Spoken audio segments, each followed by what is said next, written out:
when an inquirer about Zen came to a master, often, they approach a Zen master with a kind of key question.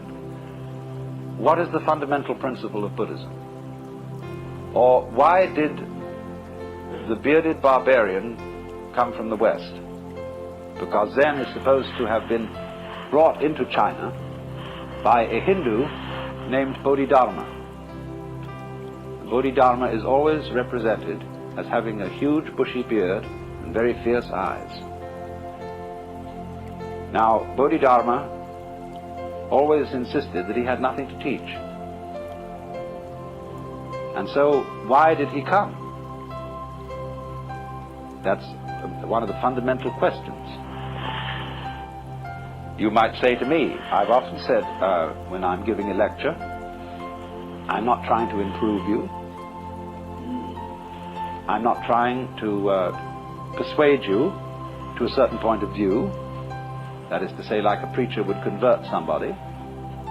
In fact, I have nothing to tell you at all. Because were I to presume that I had something to tell you, I would be like a person who picked your pocket and sold you your own watch. So you might say, then why do I talk? You might ask the sky, why are you blue? The clouds, why do you float around? Birds, why do you sing? And we've been busy trying to invent explanations for all this. And so there's this great Zen saying. One of the old masters said, when I was a young man and knew nothing of Buddhism, mountains were mountains and waters were waters. But when I began to understand a little Buddhism, mountains were no longer mountains, waters no longer waters. In other words, when one starts scientific and philosophical inquiries, everything gets explained away in terms of its causes or other things that go with it. Or one sees that all the things in the world, what we think are separate things, are as things illusions. There is nothing separate.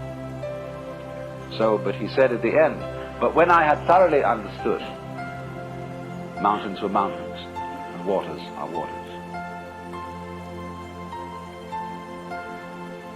So, this is what's called direct pointing.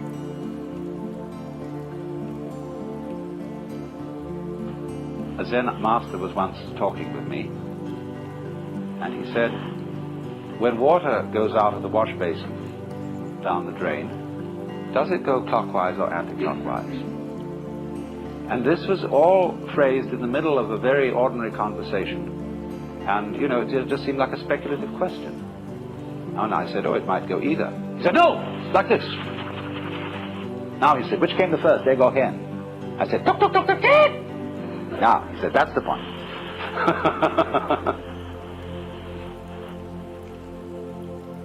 Now, it is saying too much, I warn you, to say that Zen is trying to point to the physical universe so that you could look at it without forming ideas about it. That is saying too much, but it is the general idea. It's in the direction of being the right idea. Zen people speak of the virtue of what they call mushin, which means no mind, or munen, no thought. That red lantern says munen on it, no thought. This is not an anti-intellectual attitude.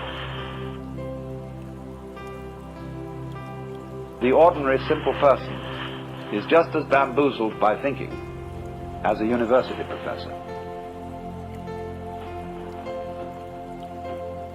You can think intellectually in a no-think way. That's the art. It doesn't mean not to have any thoughts at all.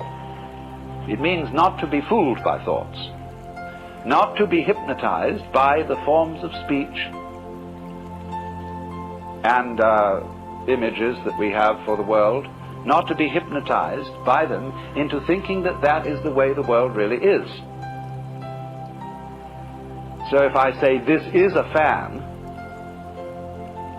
it isn't. To begin with, fan is a noise, and this doesn't make the noise fan, but just whoosh. But it can be many other things in a fan. It could be a back scratcher. Very well. All sorts of things. Don't let words limit the possibilities of life. Actually, this fan has an inscription on it written by a Zen master who is 100 years old. And it says, "I don't understand, I don't know anything about it." So that goes back to the story of Bodhidharma, that when he first came to China, sometime a little before 500 AD, he was interviewed by the Emperor Wu of Liang. The emperor was a great patron of Buddhism. He said, "We have caused many monasteries to be built, monks and nuns to be ordained, and the scriptures to be translated into Chinese. What is the merit of this?" And Bodhidharma said, "No merit whatever." Well, that really set the emperor back, because the popular understanding of Buddhism is that you do good things like that, religious things, and you acquire merit. And this leads you to better lives in the future, so that you will eventually become liberated. And so he was completely set back, so he said, "Well, what is the first principle of the holy doctrine?" And Bodhidharma said, "Vast emptiness and nothing holy." Or, "In vast emptiness there is nothing holy." So the emperor said, "Who is it then that stands before us?" The implication being, aren't you supposed to be a holy man? And Bodhidharma said, "I don't know." So the poem says, "Plucking flowers to which the butterflies come." Bodhidharma says, "I don't know." And another poem like it, "If you want to know where the flowers come from, even the god of spring doesn't know." So anybody who says that he knows what Zen is a fraud. Nobody knows.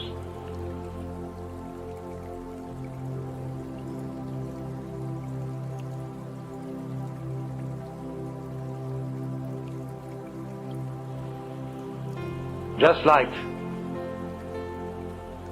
you don't know who you are. All this business about your name and your accomplishments, your certificates, what your friends say about you, you know very well that's not you. But the problem to know who you are is the problem of smelling your own nose. When the great Japanese master Dogen came back from China in about the year 1200 to bring his school of Zen into Japan, they asked him, "What did you learn in China?" He said, "The eyes are horizontal, the nose is perpendicular."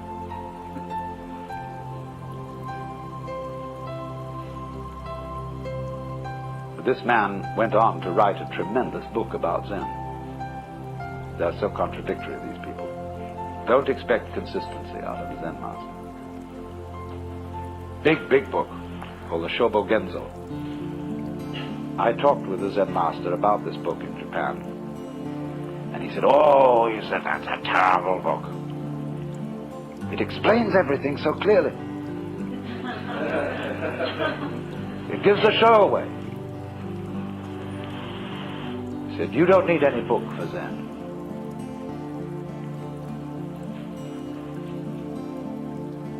So you see, it is this kind of way of going about things, this method of Zen, that has so fascinated the West. And everybody who reads about Zen wonders if somehow, you see, this understanding is right under your nose. You know how it is, sometimes you can get a crowd of people to come into a room, and you put something in the room that's absurd. Like suppose there was a balloon floating on the ceiling. People could come in and not notice it at all. Or, you know, somebody puts on something weird, some kind of a funny necktie or something. And you say to a person, well, haven't you noticed? A woman in a new dress, you know? Haven't you noticed? She said, well, what is it? What is it? You know, it's right under your nose. They're staring you in the face, but you don't see it. And Zen is exactly like that.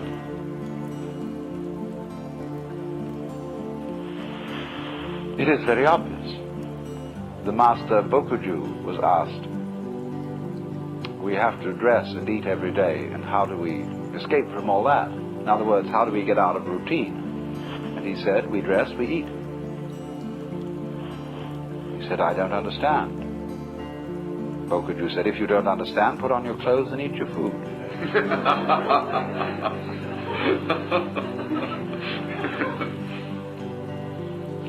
Another Zen master in quite recent times was interviewing a student. You see, all these stories I'm telling you are connected, and what I want you to do is to grasp intuitively the connection. Was interviewing a student, Western student, and he said, get up and walk across the room. He got up and walked and came back. He said, where are your footprints?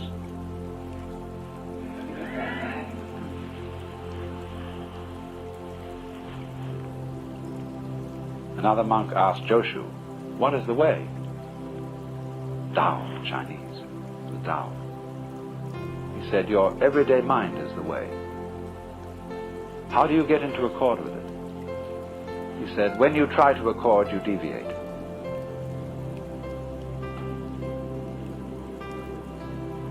So, here is this extraordinary phenomenon. Now let me say, having presented you with all these fireworks, let me say a few sober things about Zen as a historical phenomenon. Zen is a subdivision of Mahayana Buddhism. And as you know, that is the school of Buddhism which is concerned with realizing Buddha nature in this world. Not necessarily by going off to the mountains or by renouncing family life, everyday life, etc., as if that were an entanglement, but realizing in the midst of life the possibility of becoming a Buddha.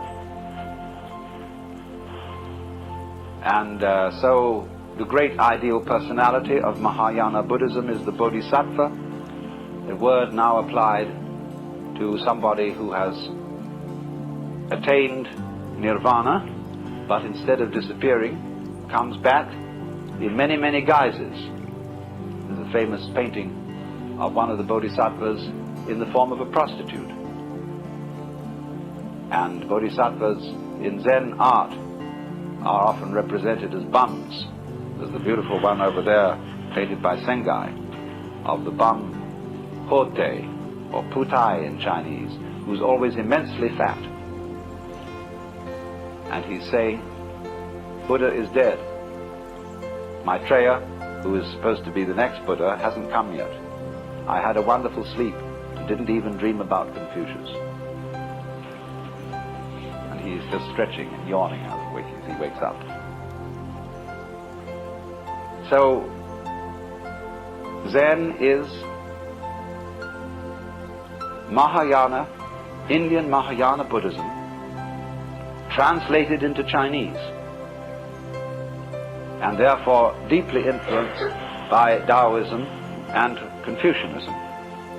Zen monks brought Confucian ideas to Japan. And the origins of Zen lie actually around the year 414, at which time a great Hindu scholar by the name of Kumarajiva was translating with a group of assistants the Buddhist sutras into Chinese. One of his students taught that all beings whatsoever have the capacity to become Buddha, to become enlightened. Even rocks and stones. And that even heretics and evildoers have the Buddha nature or Buddha potentiality in them. And everybody said he was a dreadful heretic. But then a text called the Nirvana Sutra came from India, which said precisely that. So everybody had to admit that this man was right. He also began to teach that awakening must be instantaneous. It's a kind of all or nothing state. I don't mean that there aren't degrees of its intensity, but once you see the principle, you see the whole thing. As they say, when the bottom falls out of the bucket, all the water goes together. Those men then promulgated the way of sudden awakening. Bodhidharma came later, and he is supposed in legend to have been followed by a line of 6 patriarchs, of which he was the first. The second was named Eka, I'm using the Japanese pronunciation, who was formerly a general of the army. Then the third was Sosan, who wrote the Shinjinmei, which is the most marvelous little summary of Buddhism in verse. And so on till they came to Eno, the 6th patriarch. You know perhaps more familiarly his Chinese name, Huineng. He died in 715 AD. He's the real founder of Chinese Zen. The man who synthesized the whole thing and was at least his collected discourses are contained in what is called the Platform Sutra. And any student of Zen should read the Platform Sutra. But Eno really fused Zen with the Chinese way of doing things. And he emphasized very thoroughly, do not think you are going to attain Buddhahood by sitting down all day and keeping your mind blank. Because a lot of those students who practiced dhyana, which is the Sanskrit for Chan, which is the Chinese for Zen, which is in turn Japanese, means meditation, or contemplation perhaps would be a better translation in English. And everybody thought that the proper way to contemplate was to be as still as possible. But according to Zen, that is to be a stone Buddha instead of a living Buddha.